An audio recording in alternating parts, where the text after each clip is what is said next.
नमस्ते बच्चों, आज हम फिर से 7वीं हिंदी कक्षा का दूसरा पाठ जिसका नाम है दादी माँ पढ़ने जा रहे हैं। मुझे उम्मीद है कि आप सबको अपने दादी माँ से बहुत प्यार है और वो भी आपसे बहुत प्यार करते हैं। अब देखते हैं कि इस पाठ में जो शिव प्रसाद सिंह ने लिखा गया है उसमें उनके लिए उनकी दादी माँ कैसे हैं। हम इसमें देखते हैं कि दादी माँ का व्यक्तित्व कैसा है, क्या वो कठोर है, क्या वो नरम दिल है, कैसा है। चलिए पढ़ते हैं और देखते हैं और उसके बाद हम प्रश्न अभ्यास की तरफ चलते हैं। ठीक है। दादी माँ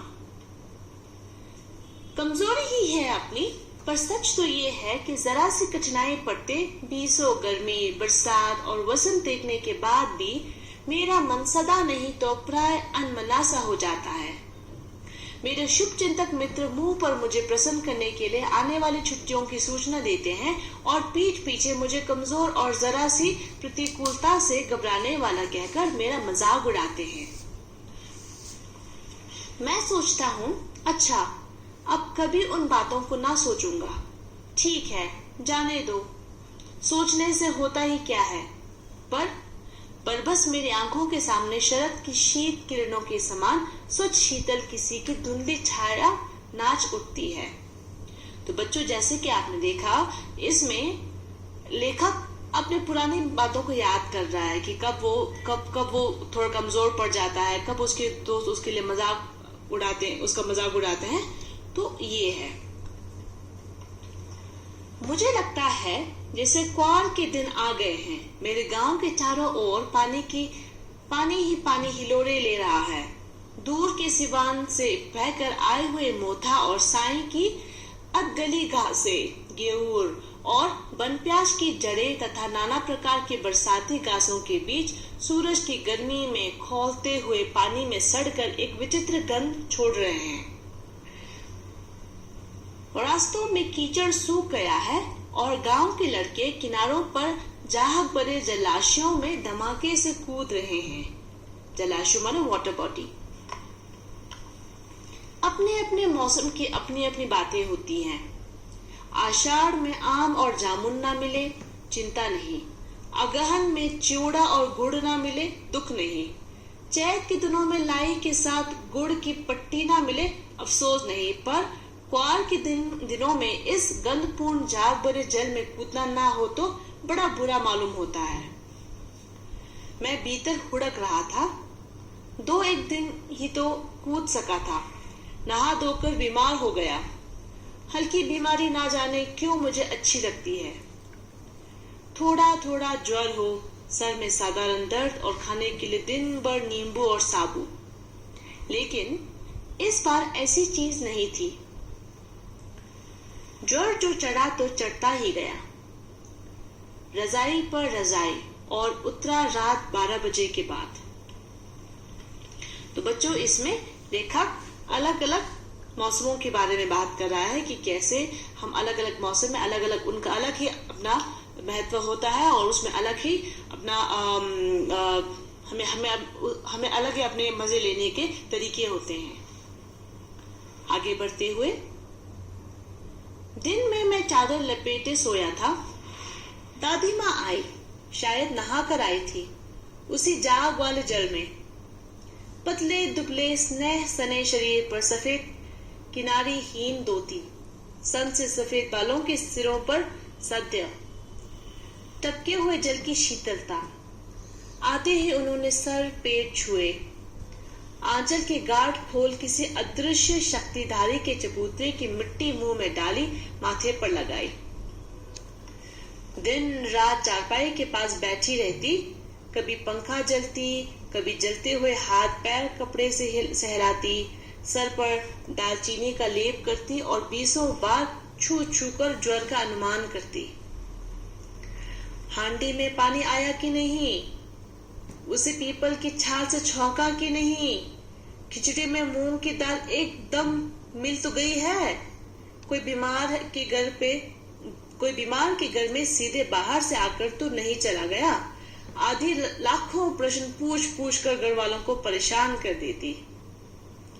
तो जैसे कि बच्चों अभी हमने पढ़ा मुझे उम्मीद है कि आपकी दादी माँ भी आप जब बीमार होते हैं तो काफी आपको अच्छे से वो देखभाल करती है और सबको ध्यान रखने को बोलती है और बहुत सारे प्रश्न करती है। तो हम आगे देखते हैं कि लेखक की दादी माँ और कैसे हैं। दादी माँ को गांव की 50 किस्म की दवाओं के नाम याद थे। गांव में कोई बीमार होता उसके पास पहुंचती और वहां भी वही काम, हाथ छूना, माथा छूना, पेट छूना, फिर भूत से लेकर मलेरिया, सरसाम, निमोनिया तक का अनुमान विश्वास के साथ सुनाती। महामारी और विषुचिका के दिनों में रोज सवेरे उठकर स्नान के बाद लवंग और गुड़ मिश्रित जलदार गुग्गल और धूप। सफाई कोई उनसे सीख ले। दवाई में देर होती, मिश्री या शहद खत्म हो जाता, चादर गिलाफ नहीं बदले जाते तो वे जैसे पागल हो जाती। बुखार तो मुझे अब भी आता है, नौकर पानी दे जाता है, मेस महाराज अपने मन से पकाकर खिचड़ी या साबू, डॉक्टर साहब आकर नाड़ी देख जाते हैं और कुनैन मिक्सचर की शीशी की तिताई के डर से बुखार भाग भी जाता है। पर ना जाने क्यों ऐसे बुखार को बुलाने का जी नहीं होता। तो बच्चों, इसमें लेखक बोलता है कि कैसे जब वो बीमार पड़ती है तो उसकी दादी माँ सिर्फ दादी ही नहीं बल्कि एक औषधि औरत है जिनको सारे औषधों के बारे में पता है, दवाइयों के बारे में पता है। मुझे उम्मीद है कि आप सबको भी पता होगा घर में कितने छोटे छोटे नुस्खे होते हैं जो हम सब लगाते हैं। जैसे सर दर्द हो गया तो बोलते हैं गर्म पानी पी लो, अपने आप को गर्म रख लो, उबला हुआ पानी पीना है। तो ऐसे नुस्खे हैं, मगर लेखक की दादी माँ काफी अच्छी है क्योंकि उनको सारे आयुर्वेदिक दवाओं के बारे में पता होता है और वो बीमारियों के बारे में भी पता लगा देते हैं। आगे बढ़ते हुए हम देखते हैं यहाँ पर दादी माँ किसी को बता रही है कि क्या करना है, और जैसे लेखक ने यहाँ पे लिखा हुआ है वैसे ही दादी माँ हम जैसे देख रहे हैं कि उनका बाल सफेद है और वो सफेद साड़ी पहने हैं। चलिए पढ़ते हैं। और किशन भैया की शादी ठीक हुई। दादी माँ के उत्साह और आनंद का क्या कहना। दिन भर गायब रहती, सारा घर जैसे उन्होंने सर पर उठा लिया हो। पड़ोसिनें आती, बहुत बुलाने पर दादी माँ आती। बहन बुरा ना मानना, कार परोजन का घर ठहरा, एक काम अपने हाथ से ना करो तो होने वाला नहीं। जानने को यूं सभी जानते थे कि दादी माँ कुछ करती नहीं, पर किसी काम में उनकी अनुपस्थिति वस्तुतः विलंब का कारण बन जाती। विलंब माने ढीले। उन्हीं दिनों की बात है। एक दिन दोपहर को मैं घर लौटा। बाहरी निकसार में दादी माँ किसी पर बिगड़ रही थी। देखा पास के कोने में दुबकी रामी की चाची खड़ी है। सोना होगा तन्नो, रुपए मैं सूद के आज दे दे। तेरे आंख में तो शर्म है ही नहीं। मांगने के समय कैसी आई थी, पैरों पर नाक रगड़ती फिरी। किसी ने एक पाई ना दी। अब लगी है आजकल करने फसल में दूंगी। अब क्या तेरी खातिर दूसरी फसल कटेगी? दूंगी मालकिन, रामी की चाची रोती हुई दोनों हाथों से आंचल पकड़े दादी माँ के पैरों की ओर झुकी। बिटिया की शादी है, आप ना दया करेंगी तो उस बेचारे का निस्तार कैसे होगा? हट हट, अभी नहा क्या रही हूँ। दादी माँ पीछे हट गई। जाने दो दादी, मैंने इस अप्रिय प्रसंग को हटाने की गरज से कहा। बेचारी गरीब है, दे देगी कभी। चल चल, चला है समझाने। मैं चुपके से आंगन की ओर चला गया। कई दिन बीत गए, मैं इस प्रसंग को एकदम भूल सा गया। एक दिन रास्ते में रामी की चाची मिली। वो दादी को पूतों, फलों, दूधों, नहाओ का आशीर्वाद दे रही थी। मैंने पूछा, क्या बात है दन्नो चाची? तो उसने विहल होकर कहा, उरीन हो गई बेटा, भगवान भला करे हमारे मालकिन का। कल ही आई थी, पीछे का सभी रुपया छोड़ दिया, ऊपर से 10 रुपए का नोट देकर बोली, देखना गन्नो, जैसी तेरी बेटी वैसी मेरी, 10-5 के लिए हंसाई ना हो। देवता है बेटा, देवता। उस रोज तो बहुत डांट रही थी। मैंने पूछा, वो तो बड़े लोगों का काम है बाबू, रुपया देकर डांटे भी ना तो लाभ क्या। मैं मन ही मन इस तर्क पर हंसता हुआ आगे बढ़ गया। तो बच्चों, अभी तक आपने देखा कि दादी माँ एक आयुर्वेदिक औरत है, औषधि औरत है, और साथ साथ वो जब पैसे देती है तो डांटती भी है, क्योंकि बड़े होने के नाते उनको डांटना एक आदत से पड़ गया, और साथ में वो देखते हैं कि इसमें और ही मजा है। जब आप किसी को पैसा देते हो और वो वापस नहीं करता तो डांटने का मजा ही कुछ और है। तो लेखक साथ ही साथ उनके पीछे पीछे देख कर हंसता है और बोलता है कि आप तो बड़े डांट रहे हैं, आज तो उनको बड़े आशीर्वाद दे रहे हैं, उनके घर बेटी हुई है तो करके बोल रहे हैं। तो चलो आगे बढ़ के देखते हैं और क्या होता है। किशन के विवाह के दिनों की बात है। विवाह के 4-5 रोज पहले से ही औरतें रात रात भर गीत गाती है। विवाह की रात को अभिनय भी होता है। अभिनय माने एक्टिंग। ये प्राय एक ही कथा का हुआ करता है। उसमें विवाह से लेकर पुत्रोपति तक के सभी दृश्य दिखाए जाते हैं। सभी पाठ औरतें ही करती है। मैं बीमार होने के कारण बारात में ना जा सका। मेरा ममेरा भाई राघव दालान में सो रहा था। वो भी बारात जाने के बाद पहुंचा था। औरतों ने उस पर आपत्ति की। आपत्ति मीन्स नहीं, रिफ्यूज करना, ना बोलना। दादी माँ बिगड़ी यानी गुस्सा हो गई और बोली, लड़के से क्या पर्दा, लड़के और ब्रह्मा का मन एक सा होता है। मुझे भी पास ही एक चारपाई पर चादर उड़ाकर दादी माँ ने चुपके से सुला दिया था। बड़ी हंसी आ रही थी। सोचा कहीं जोर से हंस दूं, पेट खुल जाए तो निकाल बाहर किया जाऊंगा। पर भाभी की बात पर हंसी रुक ना सकी और बांदा फोड़ हो गया। देवू की माँ ने चादर खींच ली। कहो दादी, ये कौन बच्चा सोया है? बेचारा रोता है शायद, दूध तो पिला दूं। हाथापाई शुरू हुई। दादी माँ बिगड़ी, लड़के से क्यों लगती है? सुबह रास्ते में देबू की माँ मिली। कल वाला बच्चा भाभी। मैं वहां से जोर से भागा और दादी माँ के पास जा खड़ा हुआ। वस्तुतः किसी प्रकार का अपराध हो जाने पर जब हम दादी माँ की छाया में खड़े हो जाते, अभय दान मिल जाता। स्नेह और ममता की मूर्ति दादी माँ की एक एक बात आज कैसी कैसी मालूम होती है। परिस्थितियों का वाद्य चक्र जीवन को सूखे पत्ते सा कैसा नचाता है, इसे दादी माँ खूब जानती थी। दादी की मृत्यु के बाद से ही वह बहुत उदास रहती। संसार उन्हें धोखे की टट्टी मालूम होता। दादा ने उन्हें स्वयं जो धोखा दिया, वे सदा उन्हें आगे बेचकर अपने पीछे जाने की झूठी बात कहा करते थे। दादा की मृत्यु के बाद कुकुर मुत्ते की तरह बढ़ने वाले, मुंह में राम बगल में छुरे वाले दोस्तों की शुभ चिंता ने स्थिति और भी डावाडोल कर दी। दादा के श्राद्ध में दादी माँ के मना करने पर भी पिताजी ने जो अतुल संपत्ति व्यय को, वो घर की तो थी नहीं।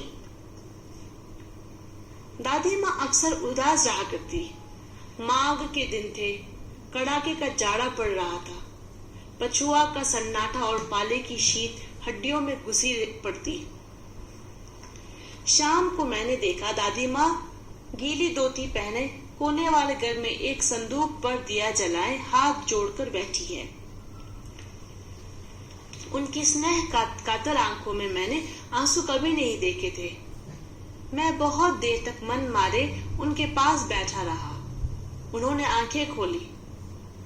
दादी माँ, मैंने धीरे से कहा, क्या है रे, तू यहाँ क्यों बैठा है?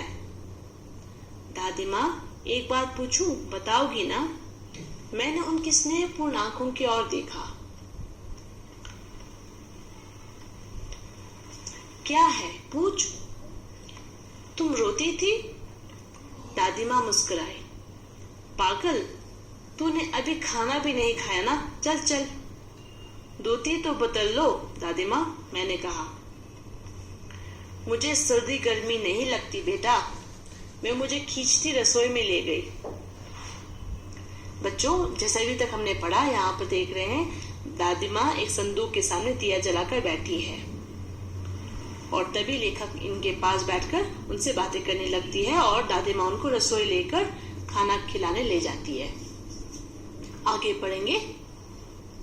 सुबह मैंने देखा चारपाई पर बैठे पिताजी और किशन भैया मन मारे कुछ सोच रहे हैं। दूसरा चारा ही क्या है, बाबू बोले। रुपया कोई देता नहीं, कितने के दो, अभी पिछले भी बाकी है। वे रोने रोने से हो गए। रोता क्यों है रे, दादी माँ ने उनका माथा सहलाते हुए कहा। मैं तो अभी हूं ही। उन्होंने संदूक खोलकर एक चमकती सी चीज निकाली। तेरे दादा ने ये कंगन मुझे इसी दिन के लिए पहनाया था। उनका गला भर आया। मैंने इसे पहना नहीं, इसे सहज कर रखती आई हूं। ये उनके वंश की निशानी है। उन्होंने आंसू पोंछकर कहा, पुराने लोग आगा पीछा सब सोच लेते थे बेटा। सचमुच मुझे दादी माँ शाप भ्रष्ट देवी सी लगी। धुंधली छाया विलीन हो गई। मैंने देखा दिन काफी चढ़ आया है। पास के लंबे खजूर के पेड़ से उड़कर एक कौवा अपनी घिनौनी काली पांखें फैलाकर मेरी खिड़की पर बैठ गया।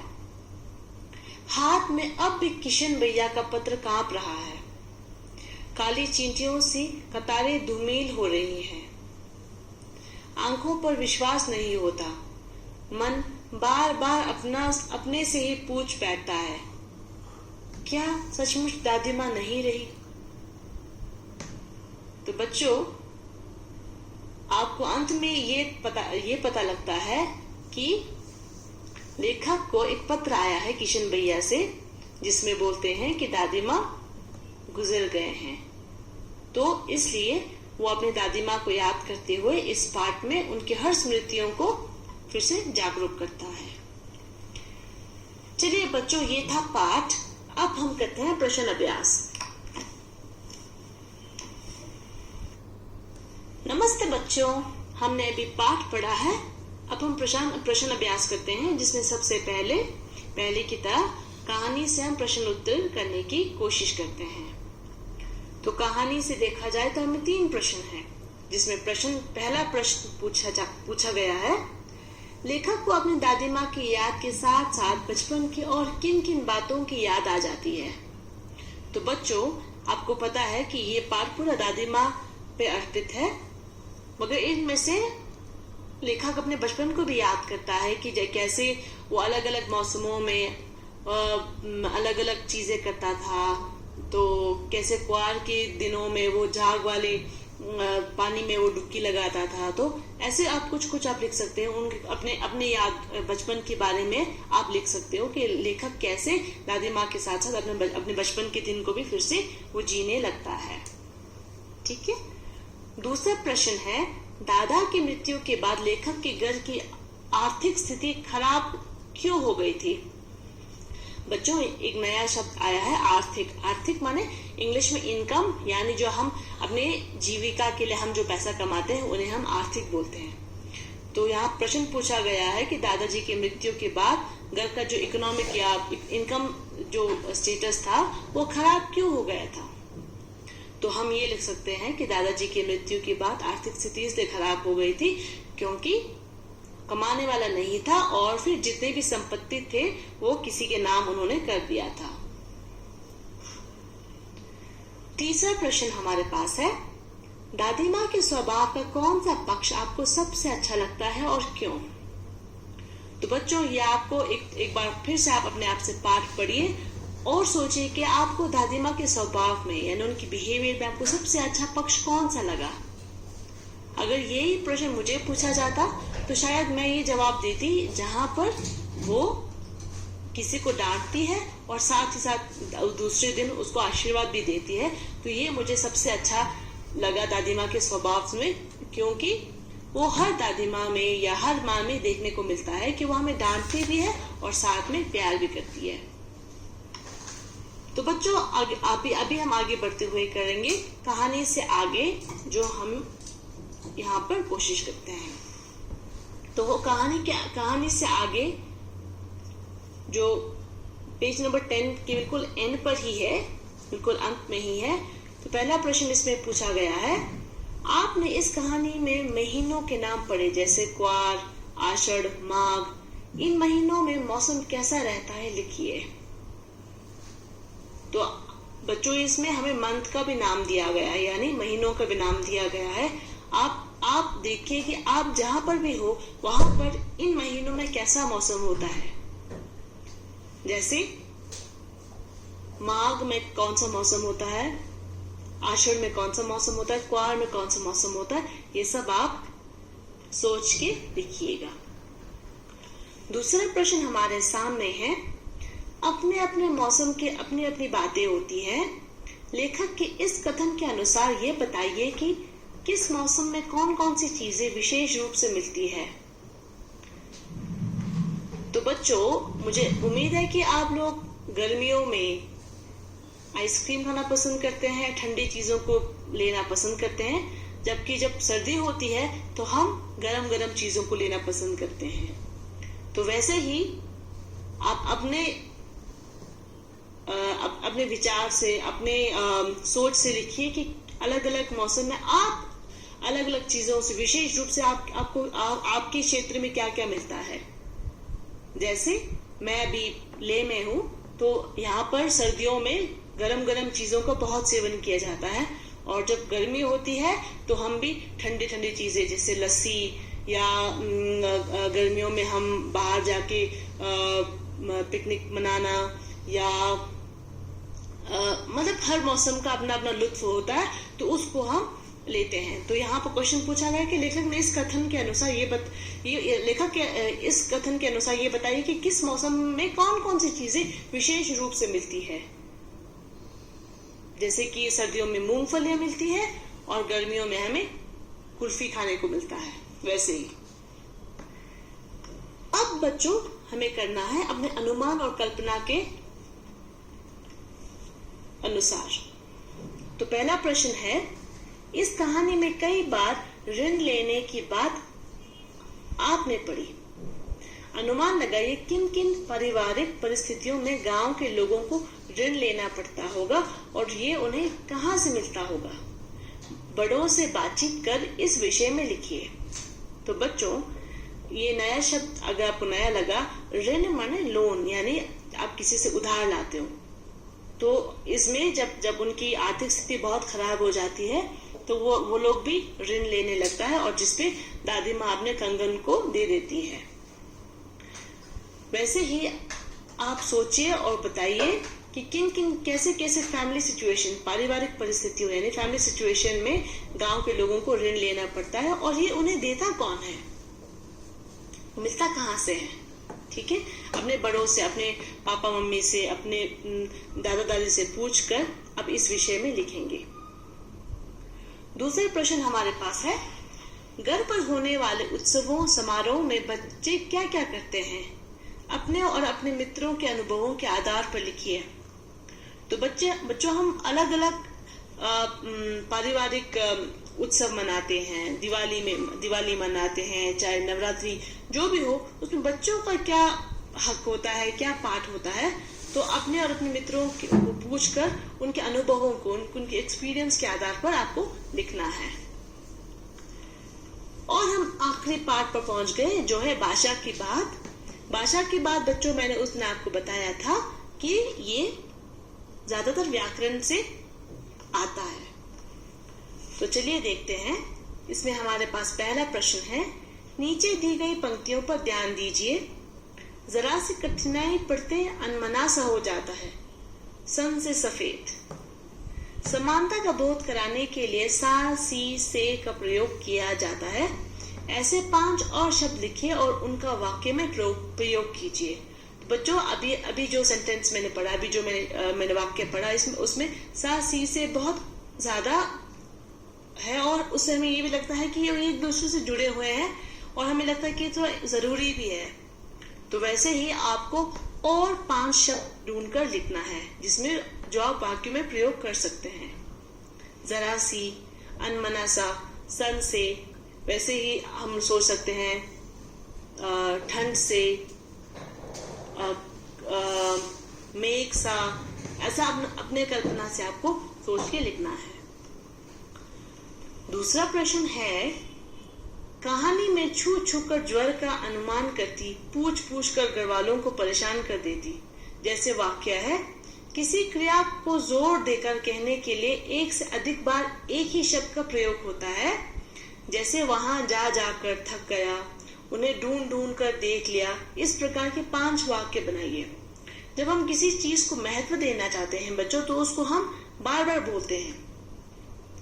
जैसे मुझे उम्मीद है कि आपकी मम्मी आपको बोलती है कि मैंने कई बार बार बार बोला है इस बच्चे को ऐसा करने के लिए। तुम पढ़ पढ़ कर लिखो, तभी तुम्हें आसानी पड़ेगी। तो वैसे ही बच्चों आपको और 5 वाक्य बनाना है ऐसे ढूंढ ढूंढ कर, ताकि जिसमें रेपिटेशन, इंग्लिश में हम रेपिटेशन बोलते हैं या रिपीट करते हैं वर्ड्स को, शब्दों को रिपीट करके लिखते हैं। तो ऐसे ही आपको और 5 वाक्य बनाना है। तीसरा प्रश्न हमारे पास है, बोलचाल में प्रयोग होने वाले शब्द और वाक्यांश दादी माँ कहानी में है। इन शब्दों और वाक्यांशों से पता चलता है कि ये कहानी किसी विशेष क्षेत्र से संबंधित है, यानी किसी विशेष क्षेत्र मतलब किसी रीजन से संबंधित है। ऐसे शब्दों और वाक्यांशों में क्षेत्रीय बोलचाल की खूबियां होती है। उदाहरण के लिए निकसार, ब्रह्मा, उरीन, चिवड़ा, छौंका इत्यादि शब्दों को देखा जा सकता है। इन शब्दों का उच्चारण अन्य क्षेत्रीय बोलियों में अलग ढंग से होता है। जैसे चिवड़ा को चिड़वा, चुड़त्र, पोहा और इसी तरह छौंका को छौंक, तड़का भी कहा जाता है। निकसार, उरीन और ब्रह्मा शब्द क्रमश निकास, उरीन और ब्रह्मा शब्द का क्षेत्रीय रूप है। इस प्रकार के 10 शब्दों को बोलचाल में उपयोग होने वाले भाषा या बोली से एकत्र कीजिए और कक्षा में लिख कर दिखाइए। तो बच्चों आप जिस क्षेत्र से भी है तो आपको देखना है कि आपकी बोली में या आपकी बोली और दूसरे क्षेत्र की बोली में क्या क्या अलग है, क्या उसको हम हिंदी में लिखते हैं तो कैसे लिखते हैं। ऐसे आपको अलग अलग जगह से लाकर एक जगह लाकर लिखकर आपको कक्षा में दिखाना है। ठीक है बच्चों, मुझे उम्मीद है कि आपको ये दादी माँ पाठ और उसके प्रश्न अभ्यास आपको अच्छा लगा होगा। आपको ऑल द बेस्ट।